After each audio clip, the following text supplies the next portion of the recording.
Hello friends, ఎదురు చూస్తున్నారు ఒక టేస్టీ రెసిపీ కోసం. యాక్చువల్గా హల్వా అంటేనే టర్కిష్ రెసిపీస్ అంటారు. సో అక్కడ నుంచి మన ఇండియన్ ఫ్లేవర్స్ కాస్త కాస్త యాడ్ చేస్తూ ఇలా అయిందనమాట. అదే మూంగ్ దాల్ హల్వా. సో మూంగ్ దాల్తో హల్వా ఎలా చేసుకోవచ్చు, ఎలా ఉంటుంది అని అంటే మనకు తెలియకపోవచ్చు, కానీ నార్త్లో మంచి ఫేమస్. వింటర్లో అయితే బాగా తింటారు. స్పెషల్గా మ్యారేజెస్ కోసం చేస్తారంటే తెలుసా? పెళ్ళికి వెళ్ళేదే ఈ హల్వా తినడానికంటే ఆశ్చర్యపోనవసరం లేదు. సో వాటర్ కంటెంట్ ఉండదు, గీలో వేయించడం వల్ల మంచి టేస్ట్ ఉంటుంది. నేను చెప్పిన టిప్స్ కానీ ఫాలో అయ్యారంటే పర్ఫెక్ట్గా నార్త్ ఇండియన్ హల్వా మన ఇంట్లో, మన ప్లేట్లో, మన నోట్లో టేస్టీగా. చూసారా ఎలా ఉందో? టేస్ట్ చూద్దామా? మూంగ్ దాల్ హల్వా అనిపించేలా ఉంది. సో పదండి కిచెన్లోకి వెళ్ళిపోదాం. టేస్ట్ చూద్దామా? మూంగ్ దాల్ హల్వా. ముందుగా ఒక కప్ మూంగ్ దాల్స్ ఒక కప్ తీసుకోండి. అంటే ఈ కప్లోకి నేను హాఫ్ తీసుకున్నాను. నానబెడితే ఇది ఫుల్గా వచ్చేస్తాయి. సో దాదాపు ఒక 2 గంటల పాటు ఈ మూంగ్ దాల్ని మనం నానబెట్టుకోవాలి.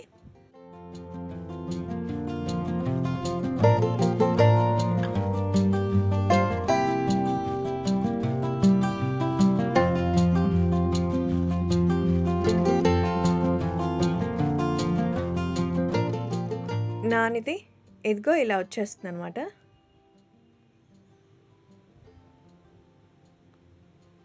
ఇప్పుడు ఈ నానిన పెసరపప్పు తీసుకుని మనం ఫిల్టర్ చేసేసుకోవాలి. ఇందాక చెప్పాను కదా, ఒక్క చుక్క కూడా నీళ్ళు ఉండకూడదు. కాబట్టి మొత్తం పప్పుని ఫిల్టర్ చేసేసుకోవాలి. So not even a single drop of water.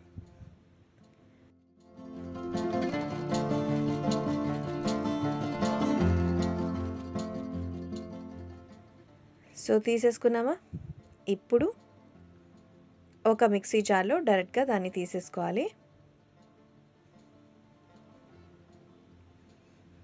So mixie జార్లో తీసేసుకుని మంచిగా పల్చటి పేస్ట్ లాగా గ్రైండ్ చేసుకోవాలి.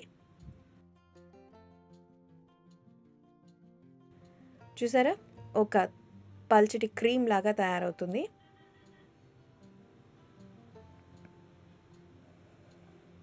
సో ఈ పేస్ట్ని ఒక బౌల్లోకి షిఫ్ట్ చేసుకుందాం.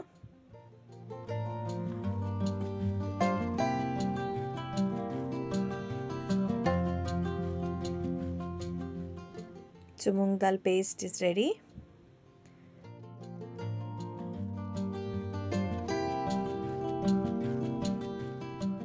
చూసారా, మంచిగా ఒక థిక్ పేస్ట్ లాగా తయారైంది.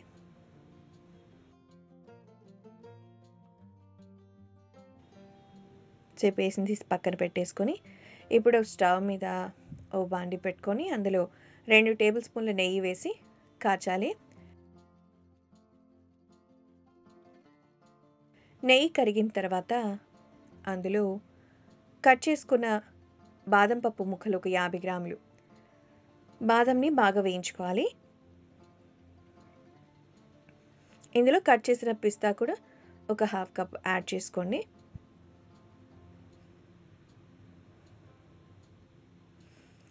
సో ఇవి కూడా వేగుతూ ఉండగా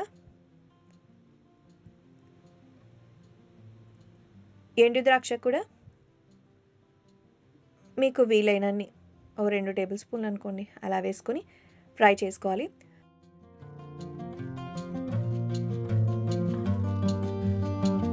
మొత్తం ఇవి ఓ మంచి గోల్డెన్ కలర్ వచ్చాక తీసేసుకుందాం పక్కనికి.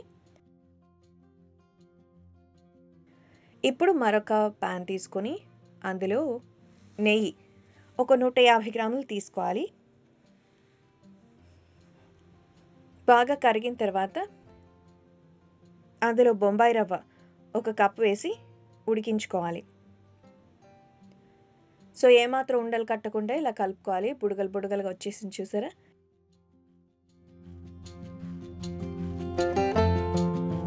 ఇందులో 3 టేబుల్ స్పూన్లు శనగపిండి వేశాను.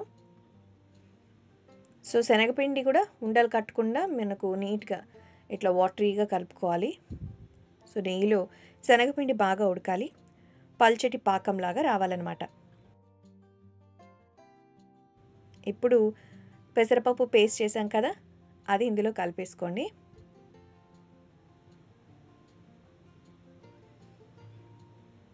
పెసరపప్పు మొత్తం ఆ పాకంలో బాగా కలిపేసుకోవాలి.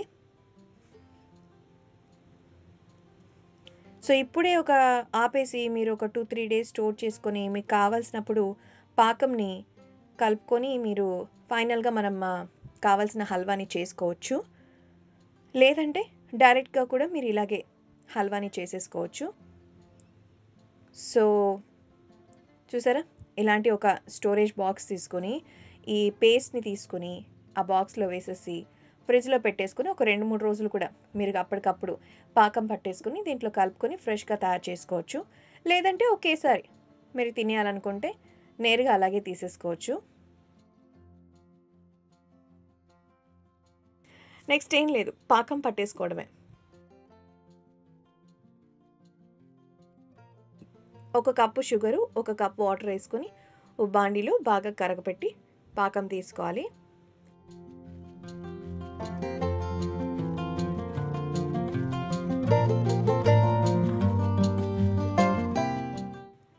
ఫ్లేవర్ కోసం ఎలాచీ పౌడర్ వేసాను. 1 టేబుల్ స్పూన్ ఎలాచీ పౌడర్ వేసి ఫ్లేవర్ కోసం కలుపుకోవాలి. సో మీకు నచ్చితే కుంకుమ పువ్వు వేసుకోండి, బాగుంటుంది. సో పాకం బాగా రావాలి.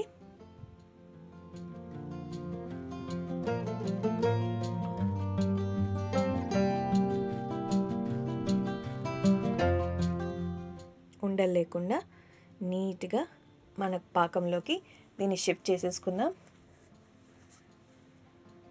సో మూంగ్ దాల్ అనేది వేడిగా ఉండాలి. అంటే మీకు ఎలాగో 2 బర్నర్స్ ఉంటాయి కదా, సో బాగా స్లిమ్గానే ఒక సిమ్లో పెట్టుకొని మీరు దీన్ని అలాగే ఉంచుకోవచ్చు. లేదంటే మీరు పక్కన పెట్టేశారంటే మళ్ళీ తీసి కాస్త వేడిగా ఉండాలి. గోరువెచ్చగా ఉన్నప్పుడే మనం దీన్ని కలుపుకోవాలన్నమాట. ఉండలు లేకుండా ఇలా పేస్ట్గా బాగా ఫ్రై చేసుకోవాలి. సో మనం పెట్టినప్పుడు ఎలాగో గట్టిగానే ఉంటుంది కాబట్టి కొంచెం మనం కలుపుకోవాలి. దాదాపు ఒక 10 నిమిషాల పాటు బాగా తిప్పుకోవాలి. ఆ తర్వాత డ్రై ఫ్రూట్స్ని కూడా పెట్టేసి ఇంకాస్త బాగా కలుపుకోవాలి.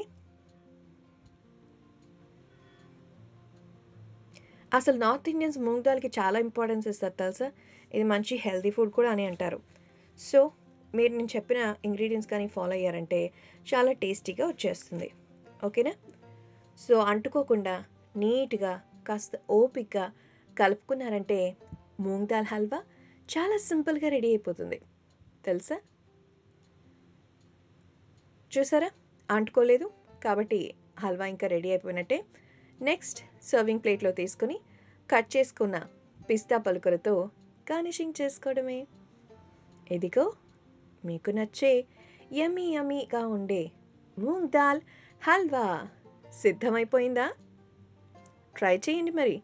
ఇది మీ వాళ్ళకి కాదు, మీకు కూడా చాలా ఫేవరెట్ అయిపోతుంది. So let's try this. ఏమంటారు? ఓకేనా?